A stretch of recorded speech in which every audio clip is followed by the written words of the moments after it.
U.S. President-elect Donald Trump is doubling down on his jokes about Canada becoming the 51st state.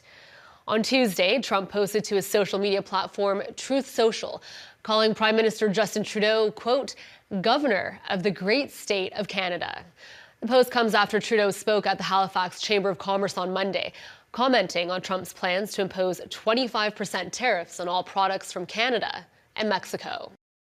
President-elect Trump got elected on a commitment to make life better and more affordable for Americans. And I think people south of the border are beginning to wake up to the reality that tariffs on everything from Canada would make life a lot more expensive for Americans. Last month, Trump announced a tax as one of his first executive orders. Shortly after, Trudeau had dinner with the soon-to-be president in Florida, with Trump calling the meeting very productive, and Trudeau telling reporters it was an excellent conversation. It was later reported that Trump made a joke to Trudeau that Canada should become the 51st United States if he felt the planned tariffs would hurt Canada's economy. I spoke with an employee here who tells me that they do see these ghost guns, but only when somebody brings it in because it has some kind of issue. They said that these guns are problematic and they actually won't even touch them because unlike these guns right here, they do not have a serial number on them. They are not traceable. Here's what else we found out. After finding the right file and setting the 3D printer, at least part of a gun is just a few hours away from getting made. It's part of a process that bypasses a lot of hoops to getting a gun here in Oklahoma, meaning it's legal and untraceable. You can then order those parts to then, because those aren't serialized, they can be shipped to your house. But Zach Dunn at H&H Shooting Sports says it's also not safe nor reliable. I like my face, so I'm not gonna pull the trigger on that. That's not something I'm interested in. Dunn says he's seen 3D printed or ghost guns a few times in the past. It's usually, hey, this doesn't function at all, and this doesn't work. Can you guys make this work? The guns don't always have the quality control of one that you'll get the legal way, and they also don't always work with the bullets since they're not tested in a factory the way the parts are to work specifically with a certain gun. These are all aspects that could have played a factor in the 3D printed gun and silencer Luigi Mangione used to kill United Healthcare CEO Brian Thompson. Here in this surveillance video, you can see Mangione point the gun. Police say he fired multiple times, and he even hits it on the side at one point as it jams. He's using a cheap interpretation of a firearm. Police also found 3 bullets at the scene. They were engraved with the words deny, defend, and depose. It's unclear if they were 3D printed as well. The fact that, he went absolutely out of his way with fake IDs, unserialized weapon, 3D printed suppressor to circumvent every law, and that is just bad people doing bad things. And there's nothing we can do about that. And the DA's office in Manhattan is currently seeking a warrant to bring Luigi Mangione back to New York so he could face those charges. And after that is when we should get some more of this information as well. Live in Oklahoma City, Chantal Navarro, KOCO 5. Now let's turn our attention to the Caribbean, where Haiti has been rocked by gang violence again. This weekend, there was a massacre in the capital city of Port-au-Prince. Nearly 200 people were slaughtered with machetes, knives and guns, all because of a priest who said voodoo was being practiced in a neighborhood. This incident has worsened Haiti's spiraling security crisis, which has left at least 5,000 people dead this year and displaced more than 700,000. But why is the Haitian government failing to control these violent gangs, and what will become of this crisis? Here's a report. This is Wharf Jeremy, a sprawling slum in Haiti's capital city of Port-au-Prince. It's one of the poorest, most densely populated, and violent neighborhoods in the Caribbean nation. This weekend, it was rocked by a spike in gang violence. The massacre killed at least 184 people. And it was all thanks to a gang leader's personal vendetta. His name is Monel Felix. His son had a fatal illness, so Felix consulted a priest who blamed voodoo for the child's illness. Now, voodoo practices the belief that all living things have spirits. While it's largely misunderstood in Western pop culture, it's one of Haiti's official religions. But even though voodoo is a recognized faith here, it doesn't always have the best reputation. So, on Friday night, Felix set out to seek his supposed revenge against witchcraft, and the killings began. His gang killed at least 60 people in Wolf Jeremy. On Saturday, the child died from the illness. So, grieving or not, gang members paid the neighborhood another visit. They declared round 2. Using machetes and knives, they killed dozens of people. Most of the victims were over the age of 60. Older people who practiced voodoo were targeted and slaughtered. In some homes, 5 or 6 people were killed. Wolf Jeremy is a near impenetrable gang stronghold in the capital.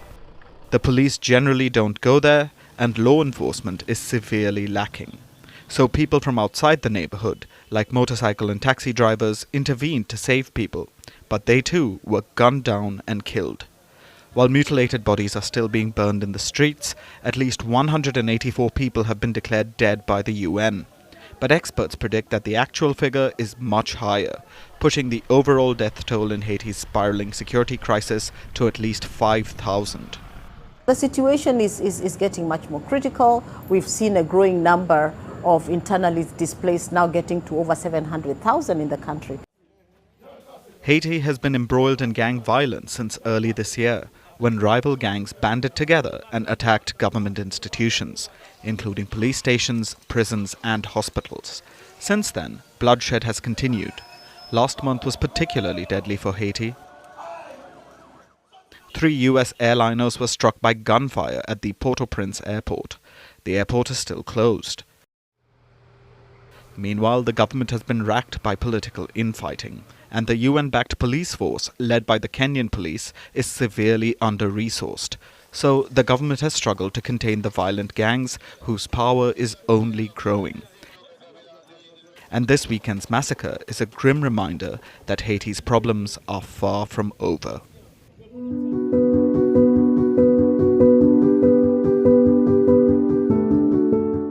This 数字的的确确非常惊人，而且回过头来，这些数字所散布的位置，它已经超过了，如同我刚刚前面讲的，超过了台湾、广东在第一岛链跟第二岛链之间，所以意图是什么？我想不言而喻，我们大家都非常的清楚。 Taiwan's defense ministry has claimed a surge of Chinese military activity around the island nation. It has said that it has detected about 47 Chinese fighter jets and 12 warships near Taiwan in the last 24 hours. The Defense Ministry has stated that out of the 47 Chinese jets, 26 were detected towards the north of Taiwan, off the coast of China's Zhejiang province. 6 of the jets were also detected in the strait, and 15 more were detected to the southwest of the island. A senior Taiwanese security source told Reuters that the Chinese aircraft simulated attacks on foreign naval ships and practiced driving away the military and civilian aircraft as part of its blockade exercise. Now, early on Monday, Taiwan's military raised its alert levels as it claimed to have detected Chinese naval ships and Coast Guard vessels around Taiwan. Now, fighter jets from Taiwan's Hsinchu Air Base for the drills amidst the Chinese actions. However, the Chinese military is yet to confirm about any such exercises. The Taiwanese Defense Ministry stated that the drills are designed to address the perceived threats, incorporating enemy tactics, the weather conditions, and also the strategic positioning in their operations. The tensions between China and Taiwan have soared to new heights after Taiwanese President Lai Ching-te visited the U.S. territories of Hawaii and Guam during his Pacific tour. Now, Beijing has very strongly condemned President Lai's interaction with the governor of Hawaii and a few congressmen, accusing Taiwan of seeking independence with American support. Now, China's foreign ministry has also warned the U.S. against meddling in Taiwan-related issues, asserting that the island is part of its territory. However, Lai Ching-te and his government have rejected Beijing's sovereignty claims, saying that only the Taiwanese people can decide their future.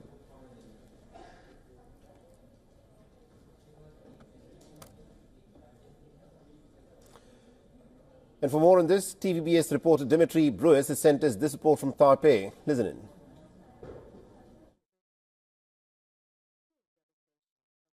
Taiwan's defense ministry detected a significant number of Chinese military vessels near the Pacific Island chain surrounding Taiwan on Monday. The ministry described the maneuver as a military drill despite no official announcement from Beijing. In the past 24 hours, Taiwan detected 47 aircraft, 12 Navy vessels, and 9 official ships, such as Coast Guard vessels. According to Taiwan's military, China's first island chain strategy aims to prevent foreign interference. China's Navy is reportedly constructing 2 walls in the Pacific as part of this strategy. One wall is at the eastern end of Taiwan's air defense zone, the other further out in the Pacific. These walls aim to make the Taiwan Strait an internal sea of China. In response to the drill, Taiwan's military stressed that its readiness remains crucial as regional tensions escalate. President Lai Ching-te firmly rejects China's sovereignty claims over Taiwan. China maintains that the Taiwan issue is a core interest and a red line for the U.S. Beijing has conducted 2 major war games around Taiwan this year. The situation continues to evolve, with both sides closely monitoring developments. This is Dimitri Brias in Taipei for TVBS. After lightning advance by the rebels in Syria, spearheaded by Hayat al-Tahrir al-Sham or HTS, Syrian President Bashar al-Assad has fled to Moscow. Russian President Vladimir Putin for years has provided military support to the Assad regime. And with rebels taking over, questions are being raised about the 2 strategically important Russian facilities in Syria. Reports indicate Moscow has threatened a harsh response if Russian military bases in Syria are attacked, and Russia has struck a deal with Syria's rebel leaders to guarantee the safety of its bases. According to a Russian war blogger, Russia's military presence in West Asia is hanging by a thread. Meanwhile, Moscow has said that it is too early to say what the future will hold for Russian military bases in Syria, adding that it would be the subject of discussion with the new rulers of Damascus.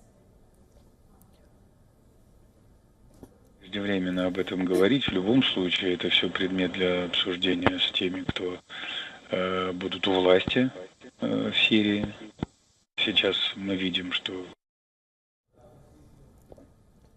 Russia's airbase in Syria's Latakia province is a naval facility on the coast. The Tartus facility is Russia's only Mediterranean repair and replenishment hub, and Moscow has used Syria as a staging post to fly its military contractors in and out of Africa. Earlier, Peskov confirmed that Assad had been given asylum in Russia, saying the decision was made by Russian President Putin.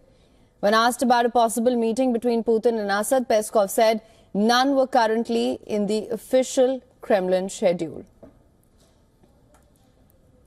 A country already battered by more than a decade of civil war that now finds itself at the epicenter of fresh turmoil. The sudden collapse of Bashar al-Assad's regime has triggered a whirlwind of chaos as the United States, Israel and Turkey unleash firepower across Syrian territory. The United States launched strikes against Islamic State targets in central Syria, while Turkey opened fire on US-backed Kurdish forces.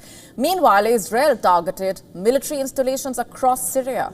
Israeli forces entered the buffer zone in the Golan Heights, targeting former Syrian military sites.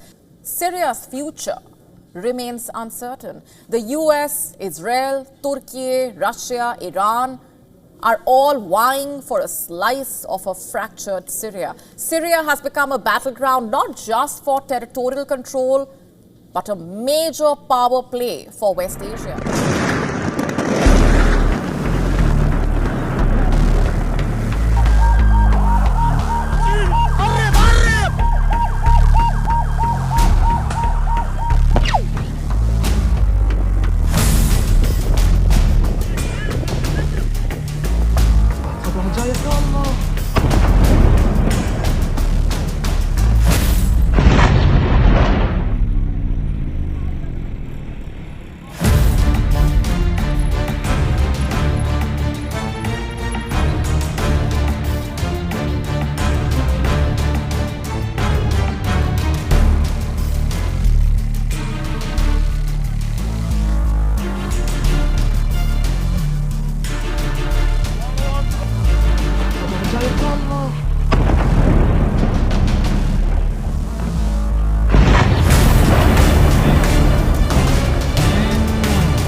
Acayip ya Allah.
Is under siege again, but this time from all sides in the aftermath of President Bashar al-Assad's abrupt ouster and rebels taking charge. Global powers are rushing to protect their interests. Israeli military for the first time admitted that its troops are moving beyond the Golan Heights buffer zone. Our next story explains why Israel, the US and Turkey are bombing Syria.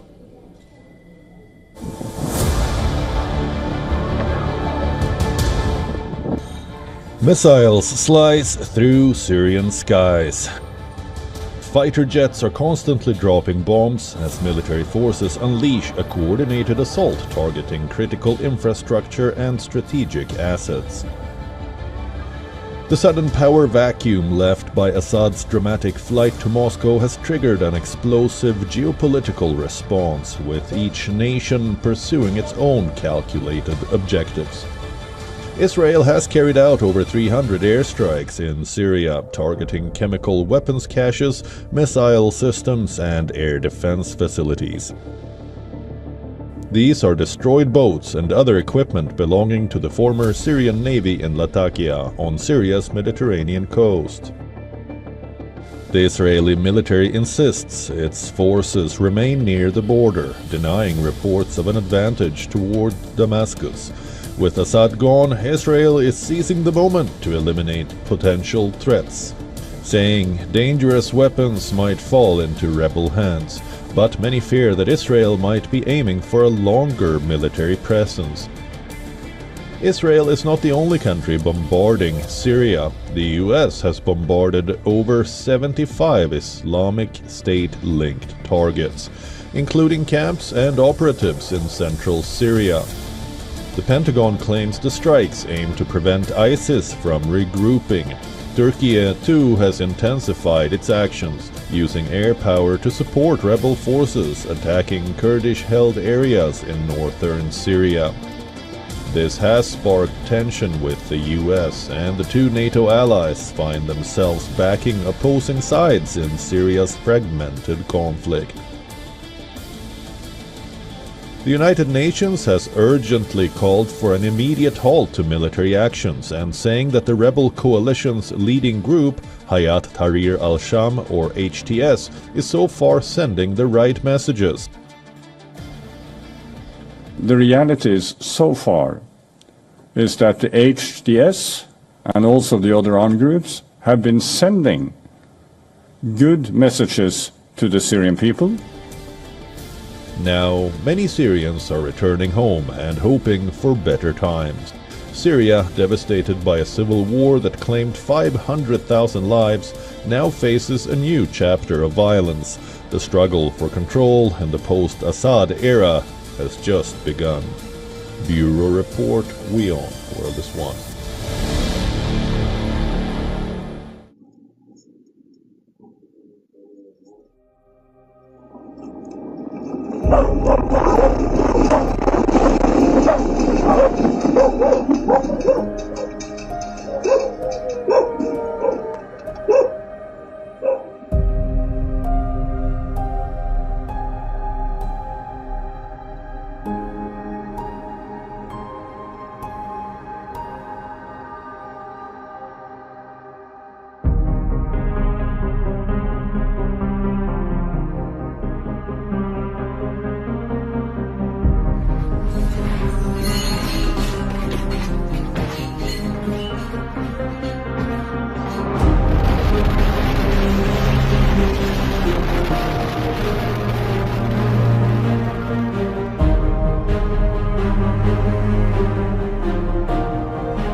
After days of searching, the body of a woman who fell into a Westmoreland County sinkhole has been found.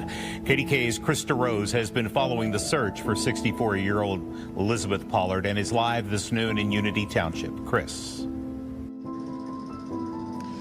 John, good afternoon. Yes, just about an hour ago, officials here in Unity Township say that they have found the remains of Elizabeth Pollard, the 64-year-old who went missing around 5 p.m. on Monday. She fell through a sinkhole some 30 feet down into an old abandoned mine, and the search for her has just been ongoing. It has been days and days. Hundreds of people have been out here in Unity Township searching to find her, and then around 11 a.m. this morning, that is when officials say she was officially found. Now, this scene here has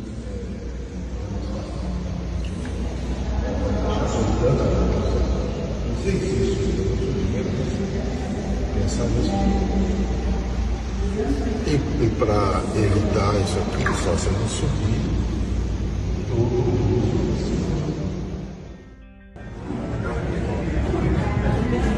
Siamo in